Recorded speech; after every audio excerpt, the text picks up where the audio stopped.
All right. Well, good afternoon, everyone. Welcome to the HILT Lunch and Learn. We've got the Imagine Institute Early Learning Centers. Today's December 10th, 2024. We're very excited for you to be here. Please do introduce yourself into the group chat. Include your name, role, and organization. And if you have any questions during the presentation, please come off of mute, ask your question, or you can raise your hand or also include it in the chat. We will be monitoring the chat as well. I'm going to pass it over to my colleague, Abby Taft. Abby, take it away.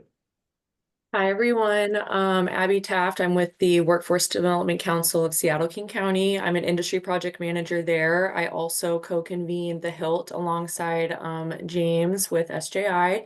And so, yeah, as James said, today well, do you want me to cover this slide too, James? With this piece, Yes. everything? Okay, so I'm going to be covering this slide. So the HILT purpose and vision, just as a refresher, is to be a network of diverse, small and large healthcare providers in Seattle, King, Snohomish, and Pierce counties who come together to share and take action on improving access to a skilled healthcare workforce. Since its launch in May 2018, HILT organizations have made improving equity and diversity in the region's healthcare workforce as a set of guiding principles across HILT's committees. And so, yeah, as James mentioned, we do have the Imagine Institute presenting today for today's Lunch and Learn. We have Marie Keller. She is the Director of Facility Growth and Development at the Imagine Institute. I am super excited for them to present today. She is amazing. Marie is amazing. This organization is amazing. They've really done some innovative work around really trying to address the systemic, I would say, childcare gap amongst, pretty much every industry you can think of. Today is really going to be obviously focused on healthcare, but they have done some really great innovative work with the Machinist Institute and everything like that. And so she's brought some data, she's brought some solutions, just some really great strategies. So I'm really excited for what she's going to share today. And so hopefully from what she's going to present, whether you work with employers or you're an employer yourself, hopefully you can connect with her after this or share this presentation with people you may know and get connected, because they are really great with working one-on-one with employers to really hopefully close that gap when it comes to childcare, especially with recruitment, retention, all those things, because we know that it is a huge issue when it comes to those things. So yeah, Marie, I will hand it off to you. Thank you so much, Abby. I think of myself as more of a problem solver than a presenter, but I'm here and we're going to do this today. Please, again, feel free to pop up with any questions or ideas or thoughts. We're going to talk about childcare. Childcare is a problem for most employers and most families in Washington. So I've got some data, some things that we'll take a look at if my slide deck will advance. Oh, there we go. So a little bit about me. I have about 25 years of work in all types of early childhood education, private, public, childcare, family homes, centers, after school programs, summer camps, really kind of done a little bit of all of that. And through a lot of advocacy and efforts, was able to help fund the startup of Imagine. Imagine is a nonprofit organization that does all kinds of great things. Some of those things we're going to talk about today. So a little bit more about Imagine, the landscape. What does childcare look like in our state? And what are the struggles? We hear a lot, and I did really look at your report on what the challenges are for workforce development in healthcare. And it aligns the problems that we're having with childcare are accessibility, affordability for families, and flexibility to meet their scheduling needs. There's more to it, but those are the three most common buckets that are the challenges. Childcare in the workplace and kind of what are the impacts there? The business of childcare and the challenges that they're going through so that we can really have a good understanding of both the employer perspective, the family perspective, and the childcare business perspective. Business and economy. This last year, we spent a lot of time doing a lot of research and really understanding how employers can benefit besides having adequate staffing. What are the real dollar and cents benefits, and how childcare really impacts our communities and economy. And then we have solutions. In addition to research, we are implementing these solutions. And as a nonprofit, it means that we're not really trying to make a ton of money off of these efforts, but rather do community support and engagement and make connections. So we want to talk about all of those things, and it's a lot to fit into a lunch and learn. So we will be sharing these slides with you, and there's some examples in there and references as well.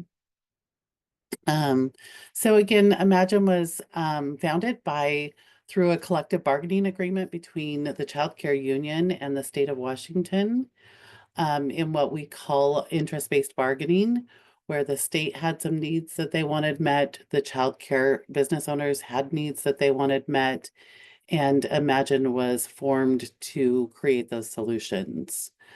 Innovative is a big word that we use a lot, and it took a lot of innovation to work across the sector with, about 7,000 childcare businesses, family friend and neighbor providers, and really develop things that worked for them.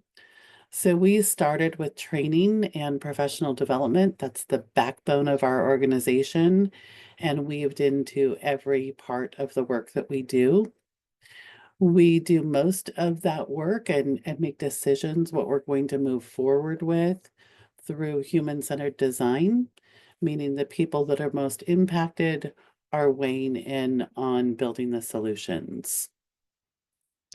So you can see our focus areas. We've done a lot of work as building new childcare businesses, pathways to careers. We have a shared services hub that launched last year that is incredible and amazing. Technical assistance and business support training.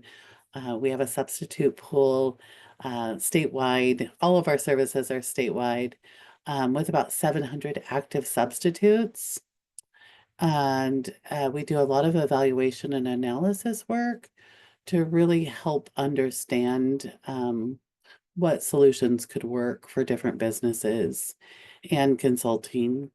We have multiple partners, but these are our current partners that we're working with. I hope that I got everybody on. So just to toot our horn and talk about some of our success, we have opened 700 new family childcare businesses through a peer mentoring model, utilizing existing childcare owners to mentor new ones coming into the field. So we've opened about 700 by June of this year. We're on target to increase that to 925. Unfortunately, that's a small amount of need that we need, and we're going to talk about that a little bit more. Our shared services hub has about 1,800 childcare business members.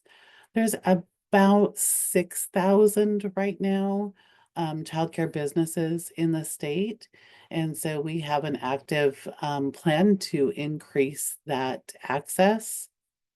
The hub delivers a lot of supports, connections, networking, and saves those childcare businesses about $5,000 in record keeping, taxes, software, grant support, all different kinds of just kind of business back end for these small businesses.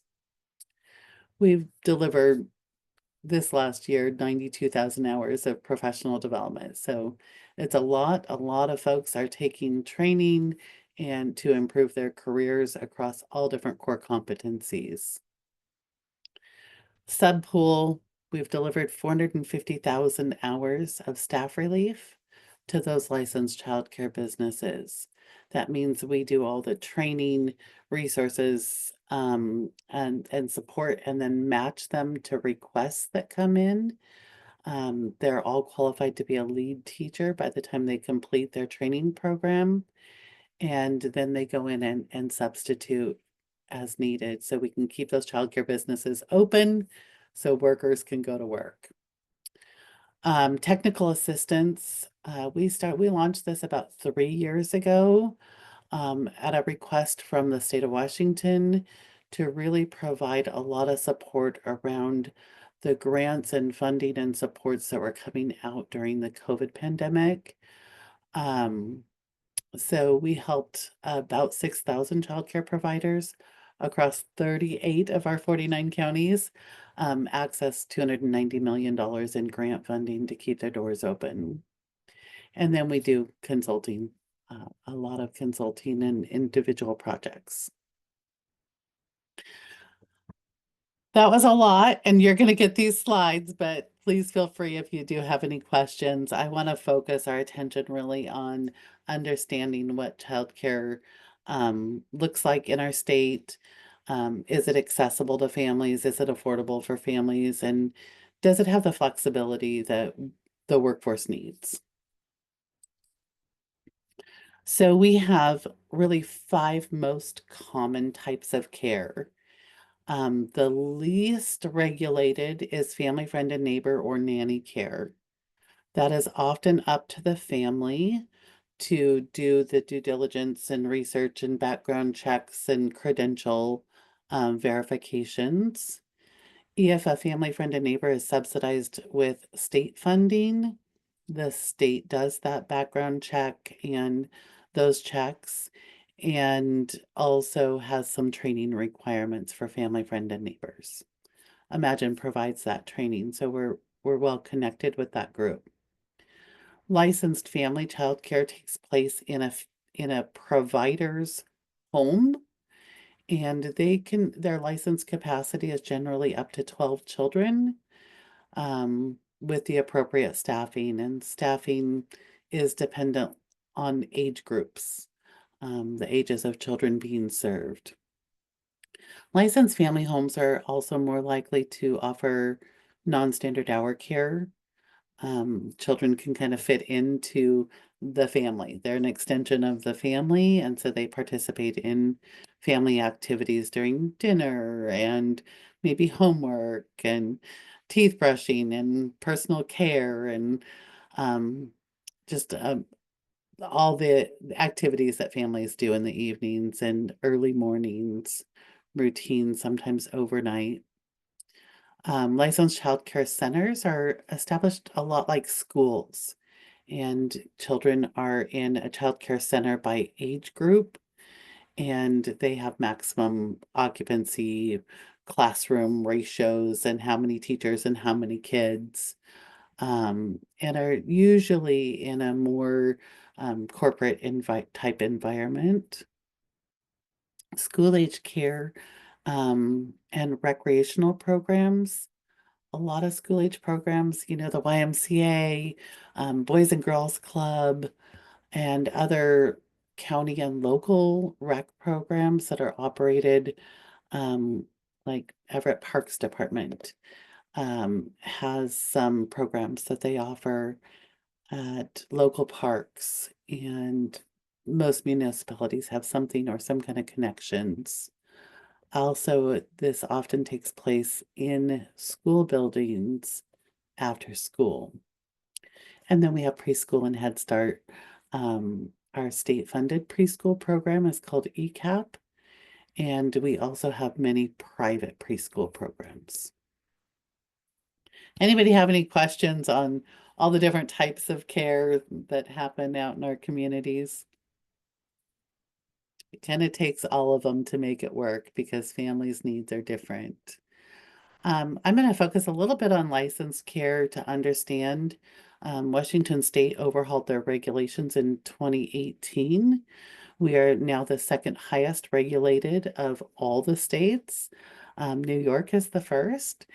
And so they really focus on health, safety, and nutrition as their primary. Are kids safe? Is this a safe environment? Does the staff have their credentials, training? Is the nutrition maintained? And then ratios. Are there the right number of staff to children so that children can receive adequate care?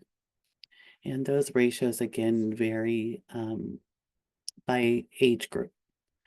So in a mixed age group in a family home, it might look a little bit different than in a child care center.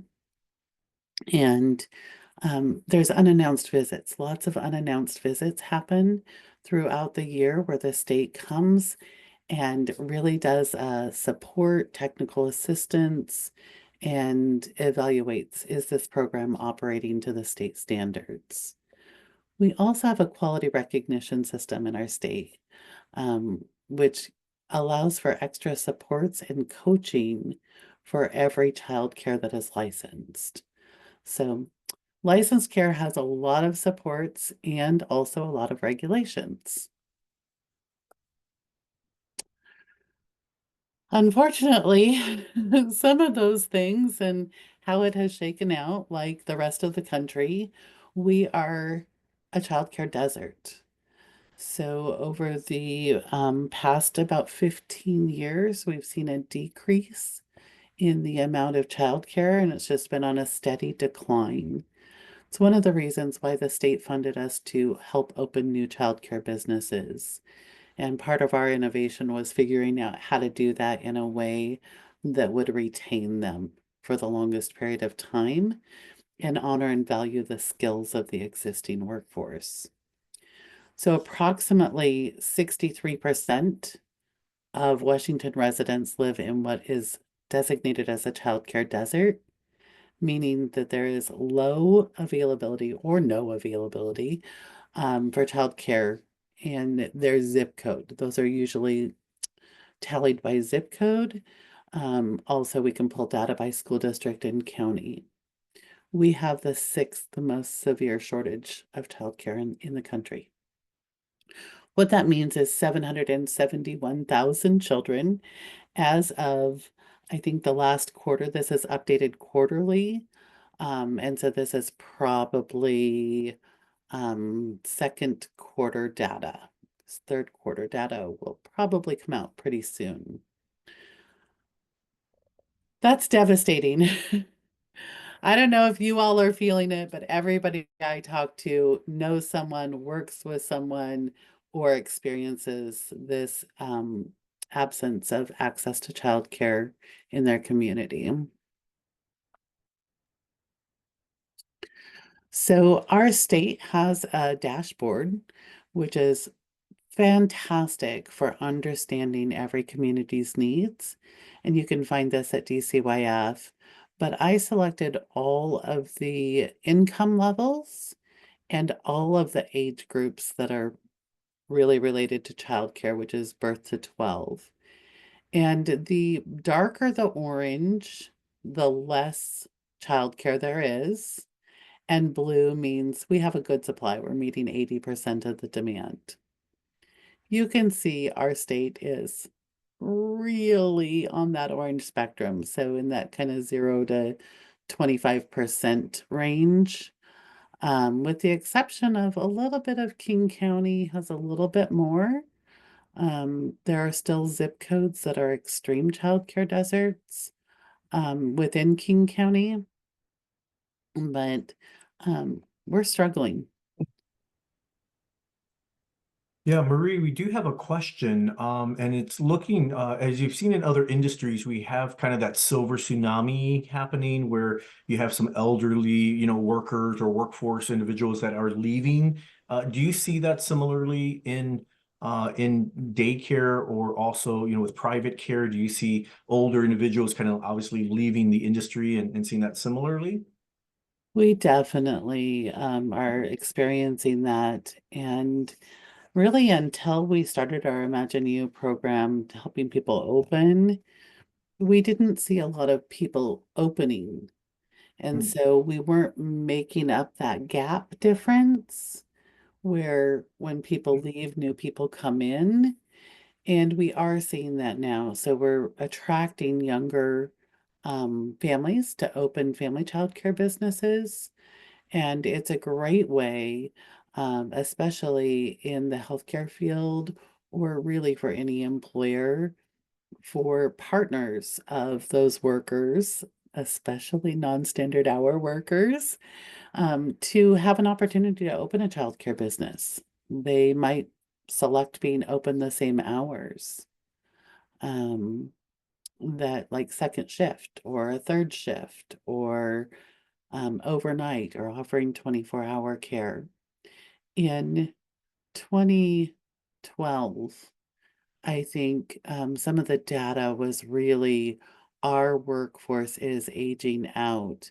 And in 2018, when new education requirements became a requirement, sorry for the double requirement there, but we lost about 2,000 educators. They just said, I am not going to go back to college. I'm just not going to do it. Since then, Imagine has worked closely with DCYF to create some equivalencies so people can take community-based training that meet those college requirements, especially, and what we see mostly are people who have low tech skills, English as a second language skills, and people who are aging out of the field. I'm going to do this for 7 more years. I don't really want to expand my career pathway. We've also, one of the other things that Imagine really brings to the table is additional career pathways.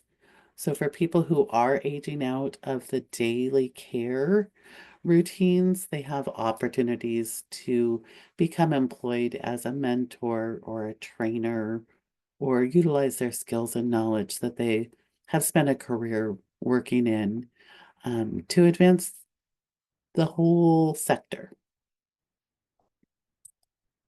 Hope that answered it. In our state, we also have something called childcare subsidies. We participate in a federal program, and then our state also has some matching dollars. We also have some city and county subsidy dollars that help families pay for the cost of care. So 3 ways that families pay for care is they privately pay it, they use subsidized childcare, and a very few percentage of workforce have employer-sponsored stipends or benefits that help offset the cost of childcare. The state subsidy, and you can see I've got eligibility in here, but basically families whose income is below 60% of the state median income, which is going up to 65% or just went up to 65%, are eligible for a staggered sliding scale subsidy. Families in King County that don't meet the state requirements can earn up to 80%. So between that 65 and 80%, sorry, I didn't update that 65, can access some King County benefits, although there is a 2,000 family wait list right now. And the City of Seattle subsidy goes up to 94% of the state median income. Again, they have a wait list. So if you are on what we call a subsidy cliff, where you make too much money to qualify for state funds, you really fall off that cliff, and your childcare expense might go from $250 or $300 a month to $2,000 a month. So we also see this as an impact of people leaving the workforce.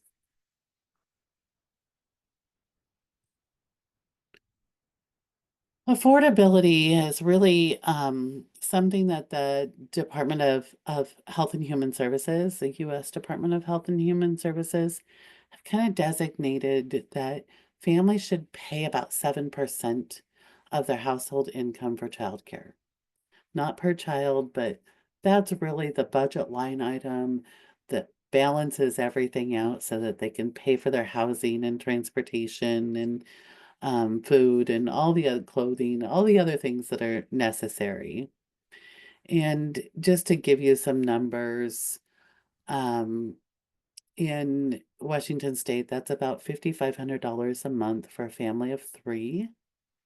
And that typical cost of care for one child in King County is about $2,200 a month. So you can see that's about 40% of their income. You'd actually need almost $15,000 a month to have the cost of care be 7% of your income.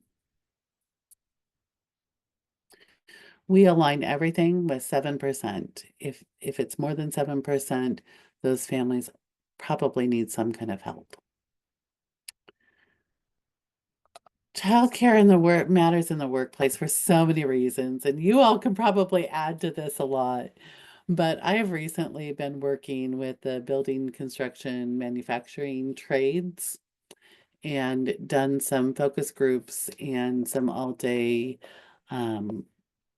forums, childcare access forums with them. And what we hear most is that they're not able to start a job or they lose a job because of childcare.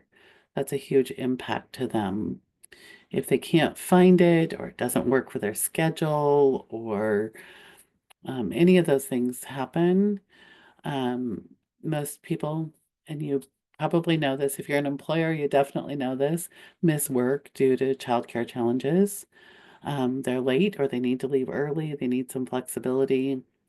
They are passed up or passed over for a promotion. They have passed up or they are passed over for a promotion. Maybe it requires travel or extended hours or things that they just can't make work due to childcare challenges. They've had to quit or disenroll in an apprenticeship or training program that secures their position. They've missed advancement opportunities, and it really creates a financial hardship on families. What we hear from employers is that they're unable to serve the community at full capacity.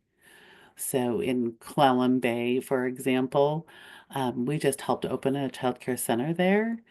There is 0 childcare in all of Clallam Bay. It's remote. It's, an hour away to a major town and shopping, but there's a school district there and a correction center. The correction center is currently operating at half capacity because their staff need childcare. And so the childcare that we helped open is a local family that said, we want to do this. This is my dream job. I want to open a childcare center. And through community efforts, the Economic Development Council in Clallam County helped make all of these connections, and we helped them through all the logistics of licensing. That's just one example. I have hundreds more, but there's a need for substitutes. Employers have to have extra staff and on-call staff to meet the needs to just be able to function and operate. Recruit qualified staff, that's also hard to do and a struggle right now. We're seeing that across all job sectors. They're not able to start until childcare is secured. I talked to an HR manager at a hospital, and she said about 1 out of every 6 people that she offers the job, that they have all their credentials, they are the perfect person for the position. About 1 in 6 actually start work. And the leading challenge is they don't find childcare in the timeline that they need to accept the job. So we know that's a big problem. They're unable to work some shifts. So if you have 12-hour shifts, night shifts, anything outside of typical standard hours, which in childcare is about 6 to 6, and about 7% of our childcares are open outside of those hours. Retention, we know that meeting compliance and continuing education or credentials, unbalanced workload across employees can sometimes be challenging, missed work, unable to promote. There's just so many ways that childcare affects retention of staff in making sure that they're ready to work and meet all the requirements, and their coworkers aren't carrying a heavier load. You guys have more to add to this?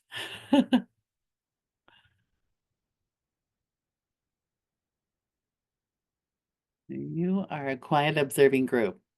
So business and economy, our Department of Commerce and the US Department of Commerce has been working pretty diligently on understanding this. Um, it's costly for businesses. So last year, Washington's economy lost an estimated $6.5 billion. And that's what they expect it to be annually due to childcare challenges. That's a lot of revenue that keeps all the wheels turning across our communities in Washington.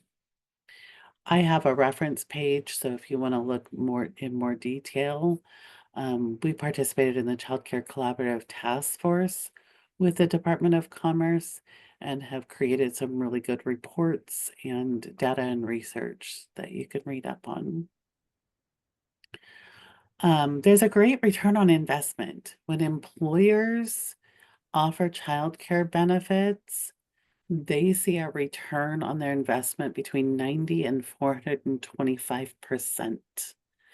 So some employers are saying, wow, this is the best investment we made. We are making more money. Our bottom line has increased.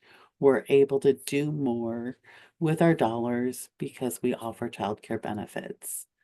Those benefits have a big range as well. And some of them even have tax incentives. So that's good news too.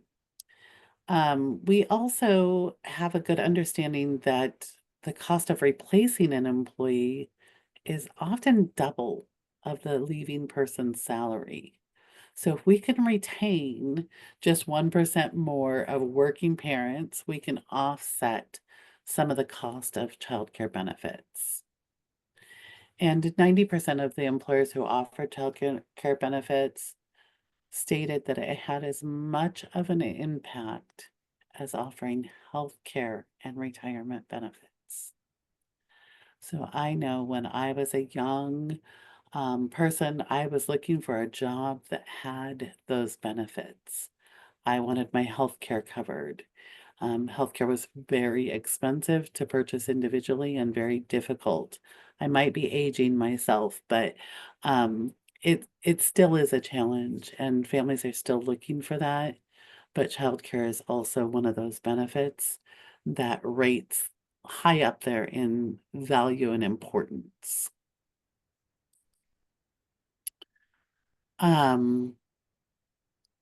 What if childcare benefits became more accessible to working families?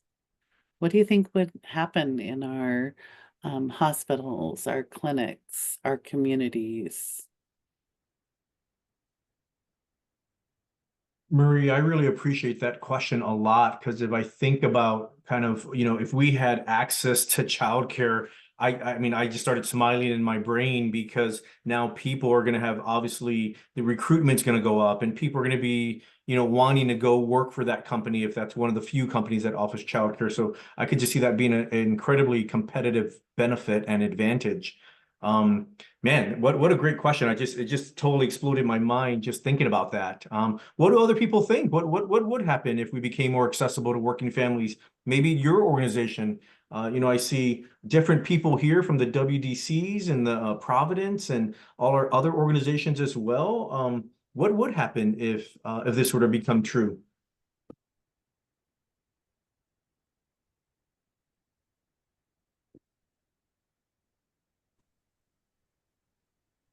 Yeah, just from a school's point of view, we would have so much better retention. We had a daycare on site, childcare on site, and unfortunately, it just was not sustainable and it closed. We felt it immediately. with our retention rate. And just like even before people get to jobs, they need childcare badly. Pat, when did that close down? How long was that Oh, open? man, it's been over 10 years. Oh, okay. Yeah, Gotcha. not like yesterday. Yeah. Yeah.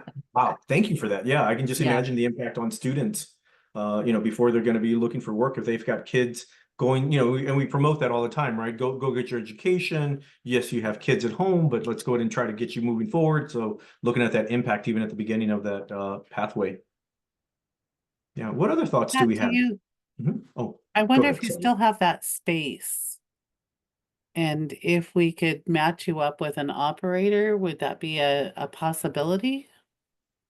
I think the space got absorbed by international students, but that would be great. Where I am now, I'm located in the PacMed Tower. They just put up some low-income housing and nonprofit sort of office space behind us.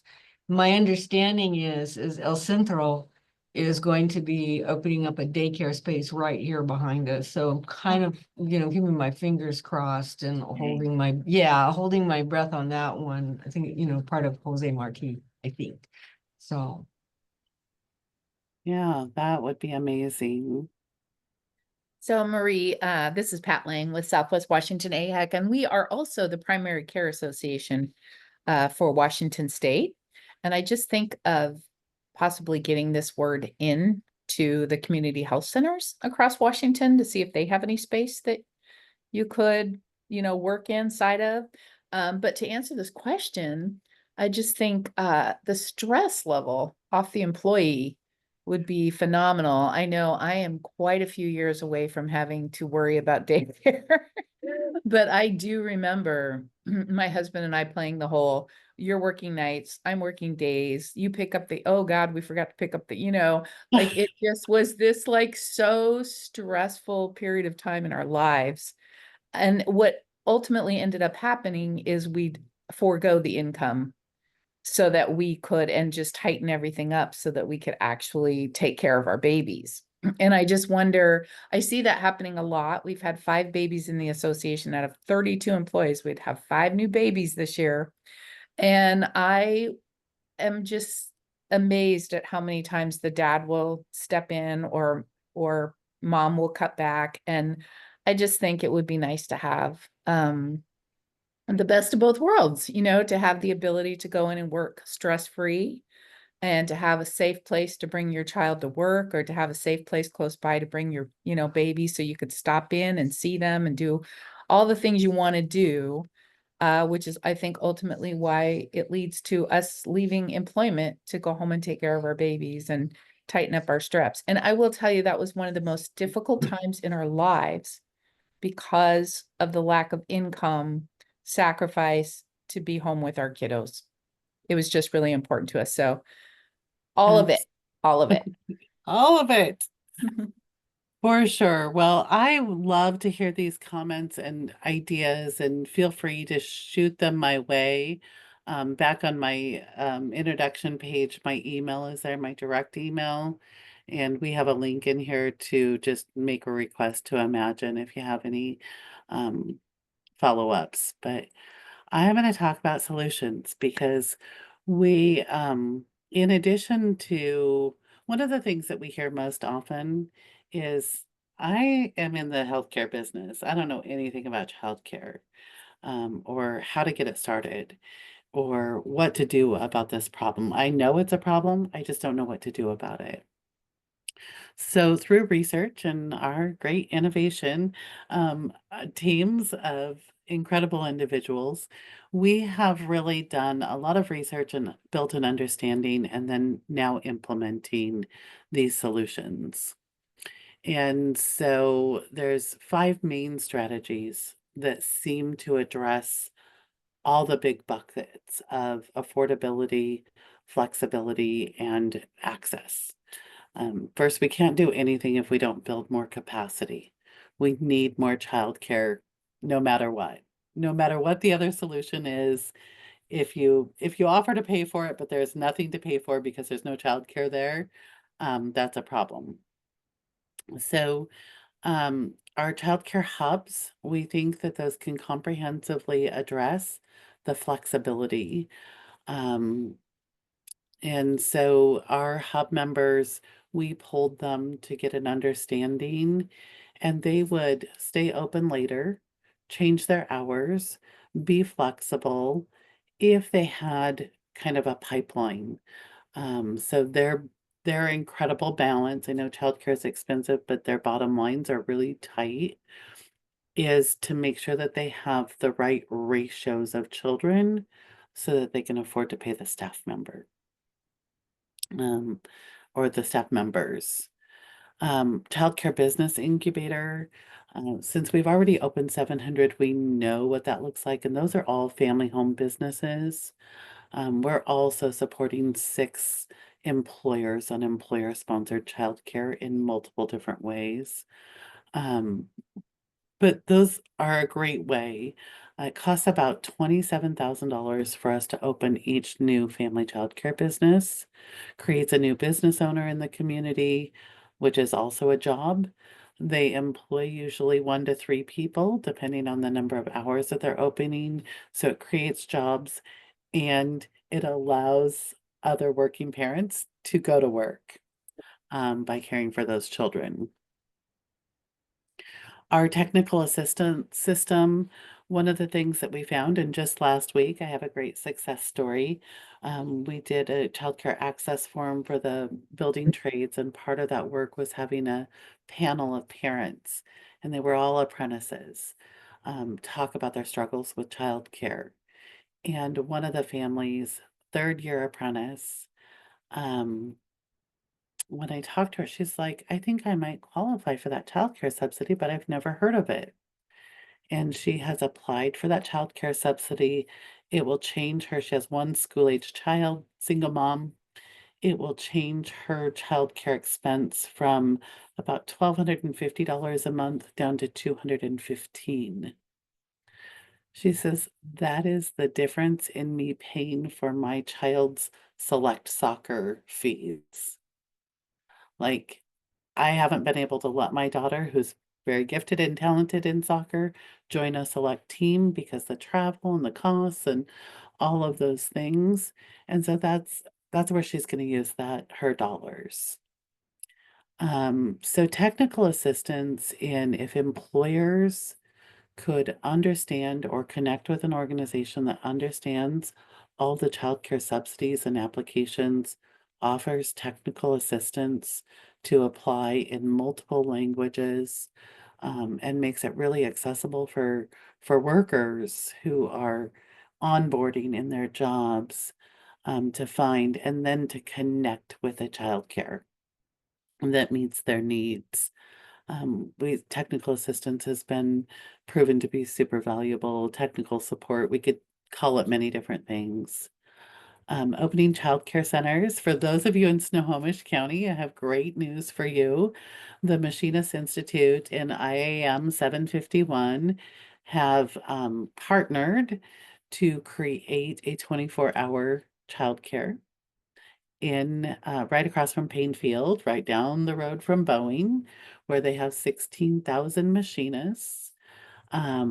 And some of our research and work, we've been working with them since 21, showed us that in focus groups, that any shift that a machinist works at Boeing, they have access to, those 16,000 machinists have access to 100 slots that are available any shift they work, day, second, third shift.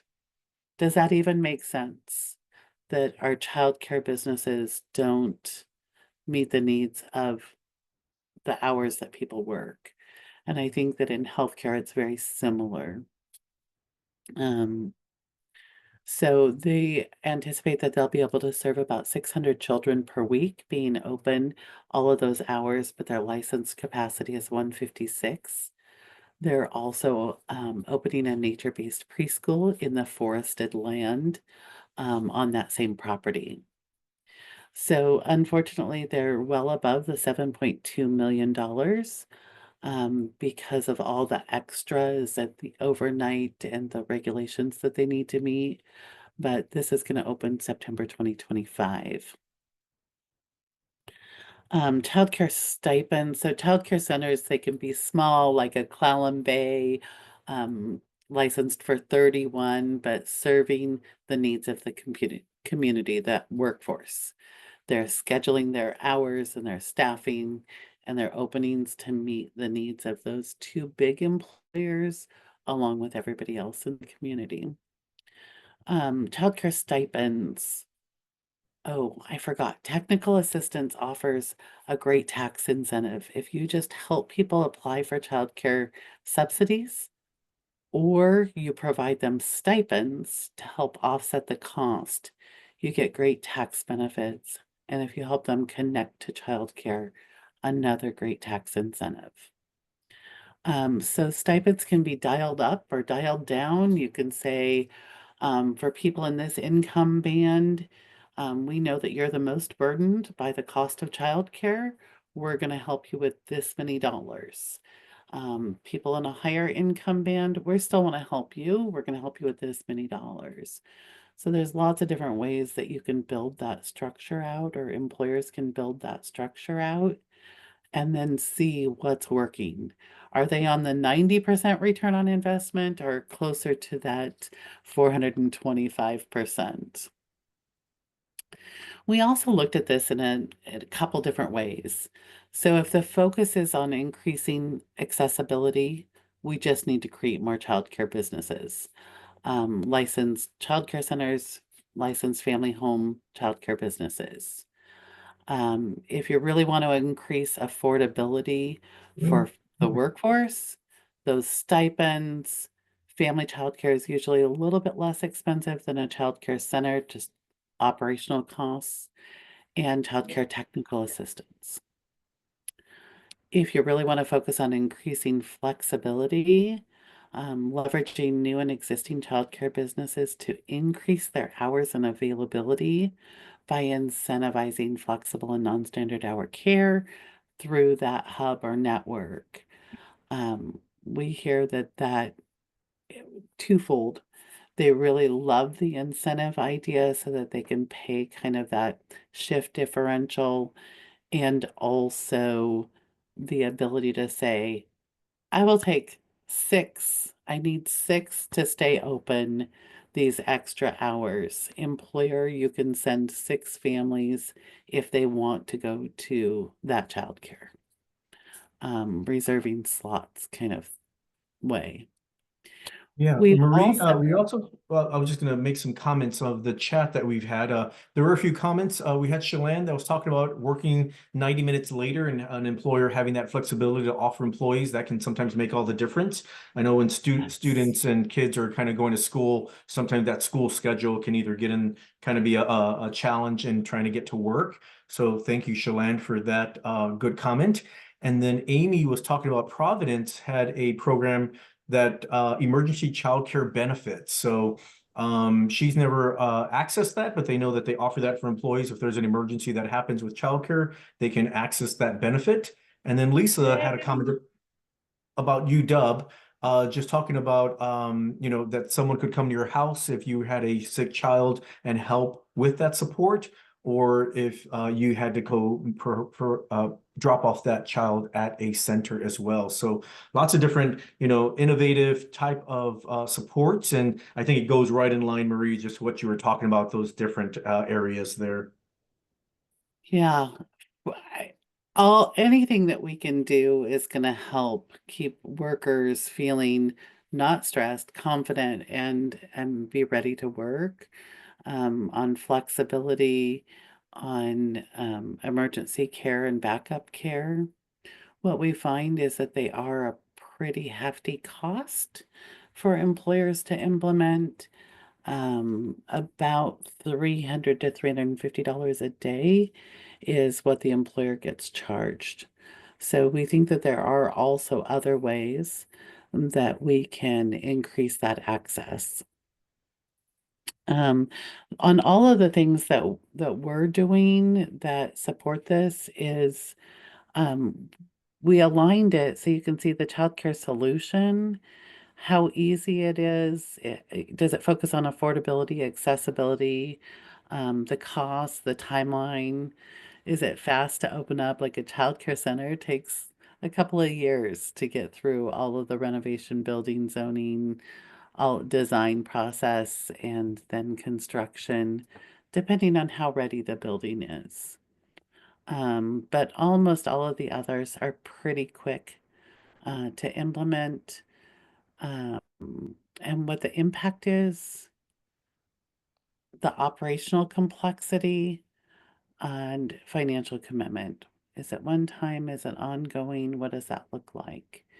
And so we just lined this all out to share so you can kind of get some ideas if you're looking for solutions or thinking about implementing something, and maybe also investigating what else is available, like those emergency backup care.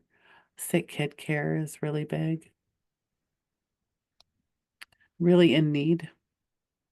Sometimes kids are too sick to go to childcare, but not really sick enough that they need a mom or dad. They just need somebody to supervise and ensure they're consuming their liquids and they're safe. So this is a great questions and feedback time. I guess my practice did get me through this in enough time. Do we have any more of those, James? I wanted Yeah, to make a comment. Could I jump in? absolutely. I also have personal experience with this, but one thing I wanted to note in this conversation is that lack of access to childcare, it's sort of, for many parents, it can be a double punishment because they can't participate in the workforce. Perhaps they have to tighten the string or the purse strings and, you know, make it work and stay at home because it's too expensive. Childcare, it's too expensive. But then there's that moment where a parent wants to re-enter the workforce because they've stayed home because of childcare challenges and can't get back in because they've been out of the workforce. I was just in a conversation with an employment specialist at WorkSource that was talking about a group of mothers in particular that they are on their caseload that are trying to get back into the workforce now that their kids are school age and they have more flexibility. So on one hand, they're trying to find flexible positions, but then they've also been out of the workforce so long that they don't have the experience to be competitive. So there's so many ripple effects to this challenge. They say, in particularly, this predominantly affects women. Oh yeah. They're usually the ones that do that, stay home or leave the workforce. And for every child that you have, you lose about 7 years of pay. And I think that really resonates with me and my own experience of being out of the workforce for a time and then re-entry and how hard it is. I think employers don't look at the gap so much anymore, but it's the skill set. If you have to renew credentials, maintain, if money's tight and you've left the workforce, you're probably not maintaining your credentials during that time, doing continuing ed. And technology is so rapidly advancing that keeping up on systems and things like that are challenging. Yeah, thank you, Marie. Just how about a virtual round of applause for Marie Keller? Thank you so much with the Imagine Institute. Marie, fantastic session, so insightful. I mean, you did a fantastic job. I really love the question as well, posing it. You know, what would it look like if we did have accessible care and childcare for all employees that needed it? I mean, that I think I'm going to think about that all day, just because if we can kind of construct that kind of environment for our workforce, then I think that a lot of good could happen with our students all the way through profession and the seat and beyond. So thank you, Marie. Really, really appreciate that very much. And so I'm going to pass it over to Abby for closing. Yeah, thanks, James. So, I guess I can just add that, add to that. Thanks everyone for joining this. So yes, if there's any more questions or if you just want to connect with Marie after this, I highly, highly encourage it.